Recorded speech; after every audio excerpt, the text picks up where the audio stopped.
Hello అండి. ఒక మంచి విక్రమ బేతాళ కథను విందాం.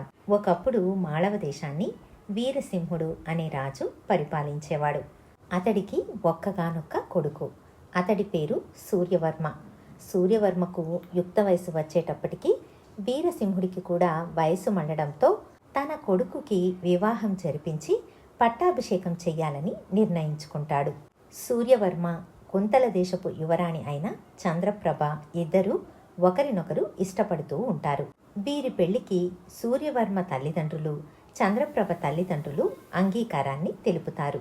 అయితే వీళ్ల పెళ్లికి రాజపురోహితుడు సరైన ముహూర్తం దొరకలేదని దాదాపు సంవత్సర కాలం నుంచి ఆలస్యం చేస్తూ ఉంటాడు. ఇలా ఉండగా ఒకసారి సూర్యవర్మ తన విదూషకుణ్ణి వెంట పెట్టుకుని రథంలో విహారానికని బయలుదేరుతాడు. రథం అరణ్య మార్గంలో ప్రయాణిస్తూ ఉంటుంది. చుట్టూ చెట్లతో, రకరకాల పక్షుల సవ్వళ్లతో విహారం ఆహ్లాదకరంగా సాగుతూ ఉంటుంది. మధ్య మధ్యలో విదూషకుడు రాకుమారుణ్ణి తన చలోక్తులతో నవ్విస్తూ ఉంటాడు. అలా సూర్యాస్తమయం వరకు అడవి అంతా చుట్టి చీకటి పడే సమయానికి సూర్యవర్మ తన సారథితో రథాన్ని వెనక్కి తిప్పమని చెబుతాడు. యువరాజు ఆజ్ఞతో సారథి కూడా బాగా చీకటి పడకముందే నగరానికి చేరుకోవాలని రథాన్ని వెనక్కి తిప్పి అశ్వాలను గట్టిగా అదిలిస్తాడు. దాంతో అశ్వాలు ఎత్తు పల్లాలుగా ఉన్న ఆ అడవి మార్గంలో వాయువేగంగా పరిగెత్తసాగాయి. ఇంతలో కొద్ది దూరం నుంచి ఏనుగుల గీంకారం వినిపిస్తుంది.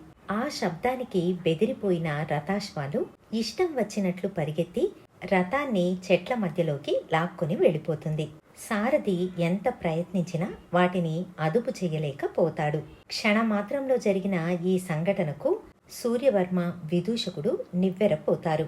వెంటనే తేరుకుని రథం నుంచి కిందకు దూకేద్దాం అని అనుకుంటూ ఉండగా రథం ఒక చెట్టును ఢీకుని అందులో ఉన్న ముగ్గురు పడిపోతారు. సారథి, విదూషకుడు చెట్ల పొదలలో పడిపోగా సూర్యవర్మ ఆ చెట్టుకు ఆనుకుని ఉన్న ఒక సరస్సులో పడిపోతాడు. కాసేపటికి తడిసిన దుస్తులతో చలికి వణుకుతూ సూర్యవర్మ సరస్సు నుంచి బయటకి వస్తాడు. అదే సమయానికి చిరిగిన దుస్తులతో, శరీరంపై చిన్న గాయాలతో పొదల్లో పడిన సారథి, విదూషకుడు కూడా బయటకి వస్తారు. నదిలో నుంచి తడిచి వస్తున్న సూర్యవర్మను చూసి సారథి, విదూషకుడు నివ్వెరపోయి నోళ్లు వెళ్లబెట్టి అలాగే ఉండిపోతారు.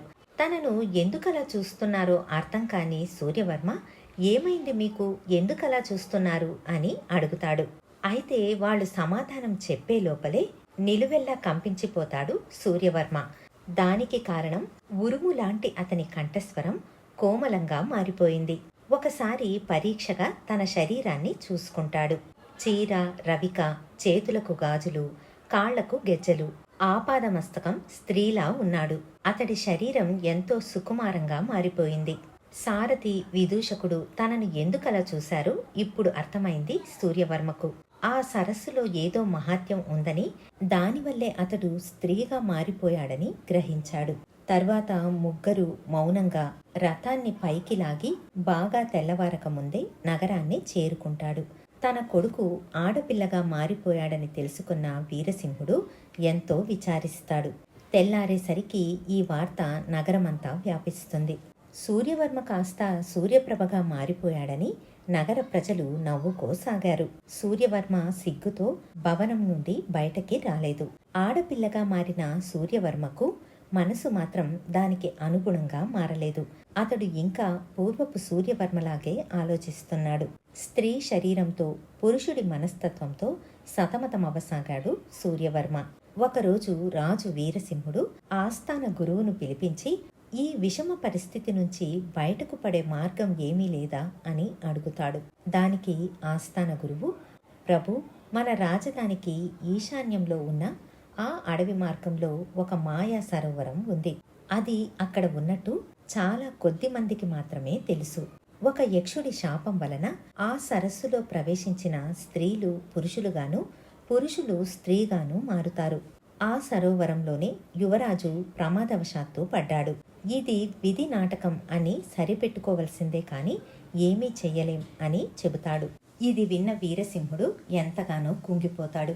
2-3 రోజులు బాగా ఆలోచించి వీరసింహుడు కుంతల దేశపు రాజుకు ఒక లేఖను రాసి ఒక వ్యక్తి ద్వారా పంపుతాడు. అందులో, మహారాజా, నా కుమారుడైన సూర్యవర్మ ఎంతటి విధి వైపరీత్యానికి లోను అయ్యాడో మీకు తెలిసే ఉంటుంది.